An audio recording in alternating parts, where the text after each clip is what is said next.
2ನೇ ಅಧ್ಯಾಯ 1ನೇ ವಾಕ್ಯ ಓದಿ. ನೆಬೂಕದ್ನೆಚ್ಚರನು ತನ್ನ ಆಳ್ವಿಕೆಯ 2ನೆಯ ವರುಷದಲ್ಲಿ ಕನಸು ಕಂಡು ತತ್ತರಗೊಂಡನು. ಕನಸು ಕಂಡು ತತ್ತರಗೊಂಡು ಗಲಿಬಿಲಿ ಆಯ್ತು. ಅವನ ನಿದ್ದೆ ಕೆಟ್ಟೋಯ್ತು, ಅವನ ಬದುಕು ಕೆಟ್ಟೋಯ್ತು, ಅವನಿಗೆ ಗಲಿಬಿಲಿ ಆಯ್ತು. ಇವಾಗ ರಾಜನಿಗೆ ಭಯಂಕರ ಒಂದು ಗಲಿಬಿಲಿ. ಆಗ ಕರೆದು ಎಲ್ಲ ಜ್ಞಾನವಂತರನ್ನ, ಜೋಯಿಸಿರೇನ ಎಲ್ಲಾರನ್ನ ಕರೆದು ಒಂದು ಆಜ್ಞೆ ಕೊಡ್ತಾನೆ, ಎಲ್ಲರನ್ನ ಕೊಂದಾಕ್ರಿ.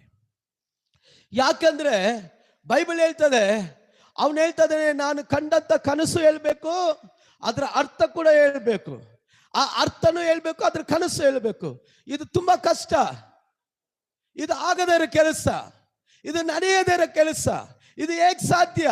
ಎಲ್ಲಾ ಚೋಯ್ಸರ್ ಹೇಳ್ತಾರೆ ಇದು ನಮ್ಮಿಂದ ಸಾಧ್ಯವಾದುದು, ಇದು ನಮ್ಮಿಂದ ಹೇಳಕ್ ಸಾಧ್ಯ